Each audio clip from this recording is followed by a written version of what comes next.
দশম শ্রেণীর ছাত্রছাত্রীদের জন্য আজকের এই স্পেশাল ভিডিও বাংলার এমসিকিউ প্রশ্ন উত্তর নিয়ে। সত্যি বলতে এমসিকিউ এর কিন্তু কোনো সাজেশন হয় না, যে কোনো লাইন তুলেই কিন্তু এমসিকিউ প্রশ্ন উত্তর হতে পারে। তা বিগত বছরের প্রশ্ন, টেস্ট পেপার, বিভিন্ন প্রকাশনীর বই বিশ্লেষণ করলে আমরা দেখতে পাবো এমন কিছু এমসিকিউ প্রশ্ন আছে যেগুলো কিন্তু প্রত্যেক স্কুলেই কমন আসে, এমনকি সেগুলো কিন্তু মাধ্যমিকেও আসতে পারে। তাই সেই সমস্ত এমসিকিউগুলো নিয়েই কিন্তু আজকে তোমাদের সাথে আলোচনা করব। তাই ভিডিওটি প্রথম থেকে শেষ পর্যন্ত দেখতে থাকো, কেউ স্কিপ করবে না। আজকের এই ভিডিওতে আমরা যে সমস্ত গল্প কবিতা থেকে আলোচনা করব সেগুলো হচ্ছে জ্ঞানচক্ষু গল্প, অশোকী একজন কবিতা, আফ্রিকা কবিতা, আয় আরও বেঁধে বেঁধে থাকি কবিতা, হারিয়ে যাওয়া কালিকলম প্রবন্ধের যাবতীয় এমসিকিউ নিয়ে এই ভিডিওতে থাকছে। তা তোমাদের বলবো, চ্যানেলে নতুন হয়ে থাকলে চ্যানেলটিকে সাবস্ক্রাইব করে রেখো এবং নোটিফিকেশনে বেল আইকনটিকে অন করে দাও এরকম ধরনের নিত্য নতুন নোটস এবং সাজেশনগুলো সবার আগে পাওয়ার জন্য। চলো দেখে নেওয়া যাক যে সমস্ত প্রশ্ন উত্তর এমসিকিউ তোমাদের দেখিয়ে দিয়েছি।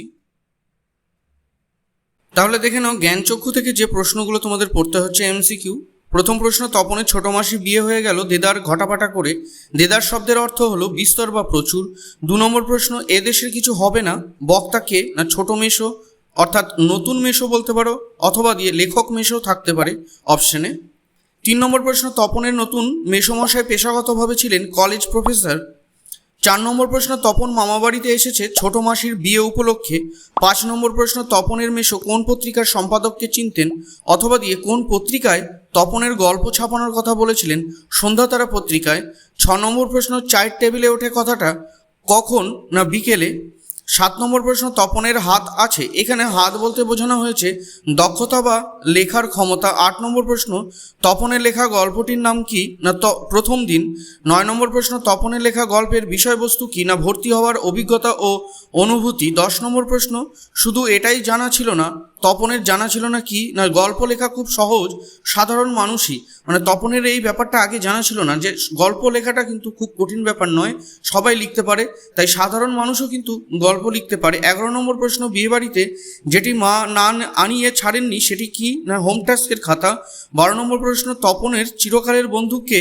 না তপনের চিরকালের বন্ধু হলো ছোট মাসি। ছোট মাসি তপনের থেকে কত বছরের বড়? 8 বছরের বড়। 14 নম্বর প্রশ্ন, যেন নেশায় পেয়েছে তপনকে, কোন নেশায় পেয়েছে? গল্প লেখার নেশায় পেয়েছে। 15 নম্বর প্রশ্ন, না সূচিপত্রে যে নামটি লেখা ছিল তপনের পুরো নাম কি? শ্রী তপন কুমার রায়। 16 নম্বর প্রশ্ন, ক্রমশ ও কথাটাও ছড়িয়ে পড়ে কোন কথা? কারেকশনের কথা। 17 নম্বর প্রশ্ন, আমাদের থাকলে আমরাও চেষ্টা করতাম, বক্তাকে? না মেজো কাকু। 18 নম্বর প্রশ্ন, বাবা তোর পেটে পেটে এত, বক্তাকে? না তপনের মা। 19 নম্বর প্রশ্ন, এর মধ্যে তপন কথা কার মধ্যে? না ছাপা গল্পের মধ্যে। 20 নম্বর প্রশ্নে, না জ্ঞানচক্ষু গল্পটির উৎস হলো কুমকুম গল্প সংকলন। 21 নম্বর প্রশ্ন, রত্নের মূল্য জহুরির কাছেই, এখানে রত্ন ও জহুরি হলো যথাক্রমে তপনের লেখা গল্প ও মেসোমশাই। 22 নম্বর হচ্ছে, ছুটি ফুরিয়ে এসেছে, কিসের ছুটি? গ্রীষ্মের ছুটি। 23 নম্বর প্রশ্ন, নিজের লেখা গল্পটি তপনকে পড়ে শোনাতে বলেন মা। 24 নম্বর প্রশ্ন, তপন দুপুরবেলায় গল্প লিখতে কোথায় গিয়েছিল? 3 তলার সিঁড়িতে।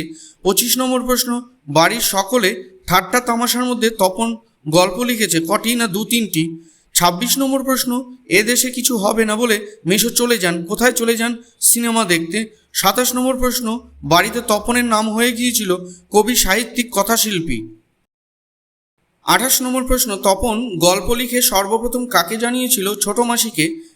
29 নম্বর প্রশ্ন, তপনদের বাড়িতে এসে ছোট মাসি খেয়েছিল 4 ডিম ভাজা। 30 নম্বর প্রশ্ন, মাসির মতে মেশোর উপযুক্ত কাজ হবে তপনের গল্প ছাপিয়ে দেওয়া, অর্থাৎ মাসি মনে করতো যে মেশোর কাজটি তখনই উপযুক্ত হবে যদি সে তার পত্রিকায় তপনের লেখা গল্পটি ছাপিয়ে দেয়।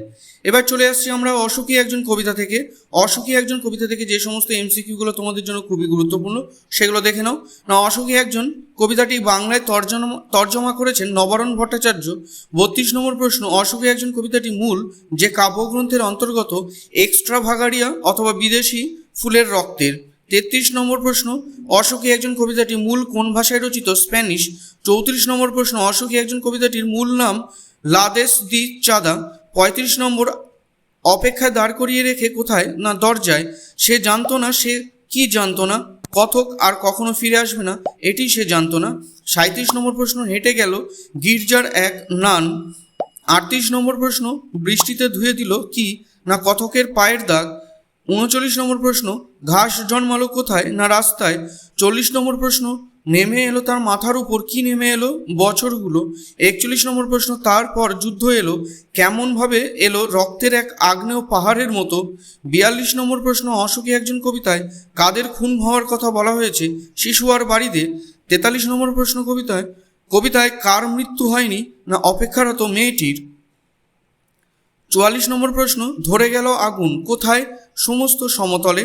45 নম্বর প্রশ্ন, দেবতারা কত বছর ধ্যানে ডুবেছিল? হাজার হাজার বছর। 46 নম্বর প্রশ্ন, তারা আর স্বপ্ন দেখতে পারলো না, কারা? না শান্ত হলো দেবতারা।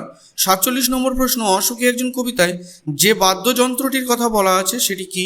না জল তরঙ্গ। 48 নম্বর প্রশ্ন, যেখানে ছিল শহর সেখানে ছড়িয়ে রইল কাঠ কয়লা। 48 নম্বর প্রশ্ন। 49 নম্বর প্রশ্ন, কালো দাগটি ছিল রক্তের।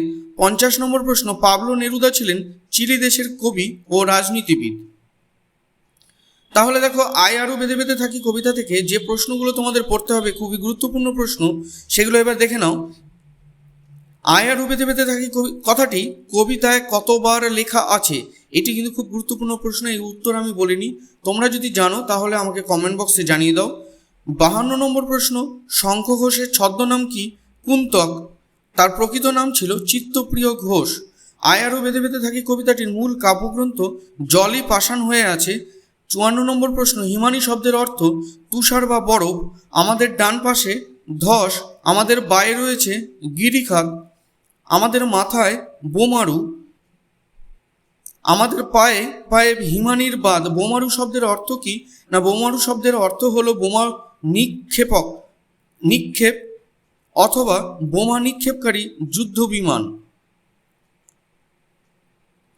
60 নম্বর প্রশ্ন, কবিতায় পথ শব্দটি ব্যবহৃত হয়েছে 2 বার। আমরা ভিখারি কত মাস? না 12 মাস। আমাদের ড্যাশ নেই, ইতিহাস নেই, আমাদের পথ নেই, তাহলে করণীয় আরও বেঁধে বেঁধে থাকা। কিভাবে বেঁধে বেঁধে থাকতে বলা হয়েছে? হাতে হাত রেখে কবি বেঁধে থাকতে বলেছেন। 65 নম্বর প্রশ্ন, ছড়ানো রয়েছে কাছে দূরে, কি? না শিশুদের সব। এবার চলে আসলাম আফ্রিকা কবিতায়। আফ্রিকা কবিতা থেকে যে প্রশ্ন উত্তরগুলো তোমাদের জন্য গুরুত্বপূর্ণ সেগুলো দেখে নাও। না আফ্রিকা কবিতার মূল কাব্যগ্রন্থ হচ্ছে পত্রপুট সঞ্চয়িতা। 67 নম্বর প্রশ্ন, আফ্রিকা কবিতায় আদিম যুগ ছিল উদ্ভ্রান্ত। 68 নম্বর প্রশ্ন, আদিম যুগের স্রষ্টার কার প্রতি অসন্তোষ ছিল? নিজের। 69 নম্বর প্রশ্ন, প্রাচীন শব্দটির অর্থ কি? পূর্ব দিক। 70 নম্বর প্রশ্ন, ছিনিয়ে নিয়ে গেল তোমাকে, কে কাকে ছিনিয়ে নিয়ে গেল? না রুদ্র সমুদ্রের বাহু আফ্রিকাকে ছিনিয়ে নিয়ে গেল। আফ্রিকাকে কার নিবিড় পাহারায় বাঁধা হয়েছিল? বনস্পতির। নির্ভীত অবকাশে আফ্রিকা কি সংগ্রহ করেছিল? দুর্গমের রহস্য। 73 নম্বর প্রশ্ন, হায় ছায়াবৃতা, কাকে ছায়াবৃতা বলা হয়েছে? আফ্রিকাকে। 74 নম্বর প্রশ্ন, কালো ঘোমটা নিচে আফ্রিকা কি অপরিচিত ছিল? মানবরূপ। 75 নম্বর প্রশ্ন, আবিল শব্দটির অর্থ হলো ঘোলা বা ঝাপসা। 76 নম্বর প্রশ্ন, এলো ওরা, ওরা কারা? সাম্রাজ্যবাদীরা। এলো ওরা, ওরা কি নিয়ে এলো? লোহার হাত করে নিয়ে এলো। আফ্রিকার ক্রন্দন কেমন ছিল? ভাষাহীন। না সেই সময় আফ্রিকার ভাষা কেউ জানতো না, তাই তাদের ভাষাটা ছিল ভাষাহীন, তাদের ক্রন্দন ছিল ভাষাহীন। 78 নম্বর প্রশ্ন, অরণ্যপথ কিভাবে বাসফাকুল হয়েছিল? না আফ্রিকার ভাষাহীন ক্রন্দনে। মন্দিরে বাজছিল, কি বাজছিল তখন? না পুজোর ঘণ্টা। কার নামে মন্দিরে পূজার ঘণ্টা বাজছিল? দয়াময় দেবতার। 81 নম্বর প্রশ্ন, কবির সঙ্গীতে কি বেজে উঠেছিল? সুন্দরের আরাধনা। 82 নম্বর প্রশ্ন, শিশুরা খেলছিল কোথায়? মায়ের কোলে। 83 নম্বর প্রশ্ন, প্রদোষকাল শব্দের অর্থ কি? সন্ধ্যাবেলা। 84 নম্বর প্রশ্ন, গুপ্ত গহ্বর কারা বেরিয়ে এসেছিল? গুপ্ত গহ্বর থেকে কারা বেরিয়ে এসেছিল? পশুরা। 85 নম্বর প্রশ্ন, মানহারা মানবী কে? আফ্রিকা। সেই হোক তোমার সভ্যতার শেষ পুণ্যবাণী, পুণ্যবাণীটি কি? ক্ষমা করো। এবার চলে আসলাম হারিয়ে যাওয়া কালিকলম প্রবন্ধে। হারিয়ে যাওয়া কালিকলম প্রবন্ধ থেকে যে সমস্ত প্রশ্ন উত্তরগুলো তোমাদের পড়তে হবে। না শ্রীপান্তের প্রকৃত নাম কি? না নিখিল সরকার। 88 নম্বর প্রশ্ন, কথায় বলে কি বলে? না কালিকলম মন লেখে 3 জন। 87 নম্বর প্রশ্ন, তবে তাতে লিখে আমার সুখ নেই, কিসে লিখে? না গলা শুকনো ভোতা মুখ কলমে। 88 নম্বর প্রশ্ন, বাংলায় একটা কথা চালু ছিল, চালু থাকা কথাটি কি? না কালি নেই কলম নেই বলে আমি মুন্সি।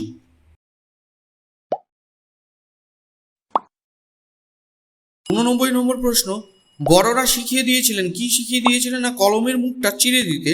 90 নম্বর প্রশ্ন, লেখার পাত কি ছিল, প্রাবন্ধিক কিসে হোম টাস্ক করতেন, কলা পাতায়। 91 নম্বর প্রশ্ন, প্রাবন্ধিককে কালি তৈরিতে সাহায্য করতেন কারা, না মা, পিসি, দিদিরা। ত্রিফলা হলো না, ত্রিফলা কি না আমলকি, হর্তুকি, বহেরা, এই তিনটেকে একত্রে বলা হয় ত্রিফলা। 93 নম্বর প্রশ্ন, ওস্তাদরা কালো জলে কি ঘষত, হরিত কি ঘষত। ওস্তাদরা কালো জলে কি ঘষত, হরিত কি ঘষত। 95 প্রশ্ন, কুইলো হলো পালকের কলম। 96 নম্বর প্রশ্ন, কানে কলম গুজে দুনিয়া খোঁজেন কে, না দার্শনিক। বাবু কুইল ড্রাইভার্স কথাটি বলতেন লর্ড কার্জন। 98 নম্বর প্রশ্ন, নীল নদের তীর থেকে লেখক কি ভেঙে নিয়ে আসার কথা বলেছেন, নল খাগড়ার কথা বলেছেন। ফিনিশীয় হলে প্রাবন্ধিক বনপ্রান্ত থেকে কি কুড়িয়ে আনতেন, হাড়। 100 নম্বর প্রশ্ন, চীনারা চিরকাল লেখার জন্য ব্যবহার করতেন তুলি। 101 নম্বর প্রশ্ন, খাগের কলম বর্তমানে দেখা যায় সরস্বতী পুজোর সময়। 102 নম্বর প্রশ্ন, দারোগার কলম গোজা ছিল পায়ের মোজায়। 103 নম্বর প্রশ্ন, প্রাবন্ধিক কার কলম সংগ্রহ করে দেখেছিলেন, না শৈলজানন্দ। 104 নম্বর প্রশ্ন, কালি শুকোতে ব্যবহার হতো বালি এবং ব্লটিং পেপার। 105 নম্বর প্রশ্ন, ফাউন্টেন পেনের আদি নাম ছিল রিজার্ভার পেন। 106 নম্বর প্রশ্ন, ফাউন্টেন পেনের নাম ঝর্ণা কলম রেখেছিলেন কে, রবীন্দ্রনাথ ঠাকুর। 107 নম্বর প্রশ্ন, শৈলজানন্দ ফাউন্টেন পেন সংগ্রহের নেশা পেয়েছিলেন শরৎচন্দ্রের কাছ থেকে। 108 নম্বর প্রশ্ন, তা লেখককে নেশাগ্রস্ত করে কি, না ফাউন্টেন পেন। 109 নম্বর প্রশ্ন, বিদেশি ফাউন্টেন পেনের বিজ্ঞাপনের নিশ্চস্য ছিল 700 রকমের। কলেজ স্ট্রিট থেকে প্রাবন্ধিক প্রথম যে কলমটি কিনেছিলেন সেটি হচ্ছে পাইলট। প্রাবন্ধিক কার দোয়াত সংগ্রহ করে দেখেছিলেন, শুভ ঠাকুরের। সত্যজিৎ রায়ের একটি সুস্থ সুন্দর নেশা হলো লিপি শিল্প। 113 নম্বর প্রশ্ন, মুঘল দরবারে একদিন তাদের কত না খাতির কাদের কথা বলা হয়েছে, লিপিকুশলী বা ক্যালিওগ্রাফিস্টদের। 114 নম্বর প্রশ্ন, লাঠি তোমার দিন ফুরায় আছে কে লিখেছেন, বঙ্কিমচন্দ্র। 115 নম্বর প্রশ্ন, অনেক ধরে ধরে টাইপরাইটারে লিখে গেছেন কে, না অন্নদাশঙ্কর রায়। 116 নম্বর প্রশ্ন, কঙ্কাবতী ও ডুমুর ধরের লেখককে, তৈলক্যনাথ মুখোপাধ্যায়। 117 নম্বর প্রশ্ন, 4 খণ্ড রামায়ণ কপি করে একজন লোক অষ্টাদশ শতকে পেয়েছিলেন 7 টাকা। 118 নম্বর প্রশ্ন, ঊনবিংশ শতাব্দীতে 32,000 অক্ষরেখা কেনা যেত 12 আনায়। নিবের কলমের মান মর্যাদা বাঁচিয়ে রেখেছিলেন কে, না সত্যজিৎ রায়। সেই আঘাতেরই পরিণতি নাকি তার মৃত্যু, কার মৃত্যু, ত্রৈলোক্যনাথ মুখোপাধ্যায়ের। 121 নম্বর প্রশ্ন, কলঙ্ককে খুনির ভূমিকায় দেখা গিয়েছিল সিজার কাকে হত্যা করার সময়। 122 নম্বর প্রশ্ন, কাজল, কালি, সুলেখা এগুলি কিসের নাম, না কালির নাম। সোনার দোয়াত কলঙ্কে সত্যি হতো সে কথা প্রাবন্ধিক জেনেছিল শুভ ঠাকুরের দোয়া সংগ্রহ করে। 124 নম্বর প্রশ্ন, প্রবন্ধে বর্ণিত সবচেয়ে দামি কলমের দাম 2,500 পাউন্ড।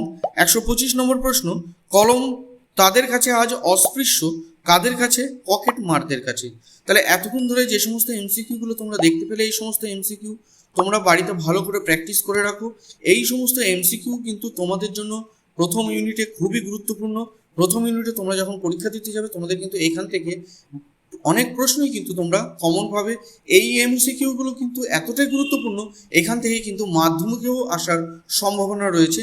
তাই ভিডিওটি ভালো লাগলে অবশ্যই একটি লাইক করে দিও এবং চ্যানেলে নতুন হয়ে থাকলে চ্যানেলটিকে অবশ্যই তোমরা সাবস্ক্রাইব করে রেখো এরকম ধরনের নিত্য নতুন নোটস এবং সাজেশন সবার আগে পাওয়ার জন্য। তা প্রত্যেকেই ভালো থেকো, পরবর্তী ভিডিওতে আবার দেখা হচ্ছে অন্য কোনো বিষয় নিয়ে।